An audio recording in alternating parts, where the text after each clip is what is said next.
భగవద్గీత అధ్యాయం 2 శ్లోకం 6 శ్లోకం నా చైతద్విద్మః కతరన్నో గరీయః యద్వా జయేమ యది వా నో జయేయుః యానేవ హత్వా న జిజీవిషామః తేవ స్థితాః ప్రధానే తు మేధః 2.6 అనువాదం మేము ఎవరి గెలుపు శ్రేయస్కరం అనేది తెలియడం లేదు.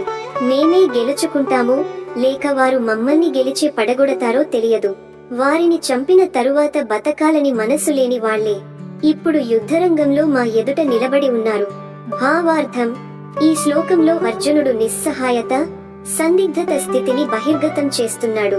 ఆయనకు గెలుపు గాని ఓటమి గాని ఏదీ ఆశాజనకంగా అనిపించడం లేదు. ఎవరు గెలిచినా ప్రియమైన వాళ్లు చనిపోతారు.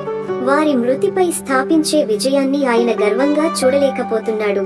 తాత్విక విశ్లేషణ ఈ స్థితి మన జీవితాలలో కూడా అనేకసార్లు ఎదురవుతుంది. చేసే పనిలో విజయం సాధించినా మూల్యాలు పోయినప్పుడు మన మనస్సు ఆనందించదు. అర్జునుడు మనలాగే ఆత్మబంధాలు, కర్తవ్యం, భవిష్యత్తు అన్నింటి మధ్య ఆత్మ సంక్షోభానికి లోనవుతున్నాడు. అయితే ఇక్కడే భగవద్గీత అసలైన మార్గాన్ని చూపుతుంది. ఈ అర్థమైన సమరభూమిలో శ్రీకృష్ణుని బోధనలు మన జ్ఞానాన్ని వెలిగించతలపెడతాయి. సమాప్తి ఈ శ్లోకం ద్వారా మనలోని మానవత్వం, భయాలు, అసమాధానాలను అర్జునుని వాక్యాల రూపంలో మనమే వినిపించుకుంటాం. శ్రీకృష్ణుడు త్వరలో చెప్పబోయే నిష్కామ కర్మ సిద్ధాంతానికి ఇది ఒక ప్రవేశ ద్వారం. మన జీవన యాత్రలో గీతా బోధనలు చీకటిలో వెలుగులా మారుతాయని ఆశించండి. సబ్స్క్రైబ్ చేయండి, లైక్ చేయండి, కామెంట్ ద్వారా మీ అభిప్రాయం తెలియజేయండి. ధన్యవాదములు.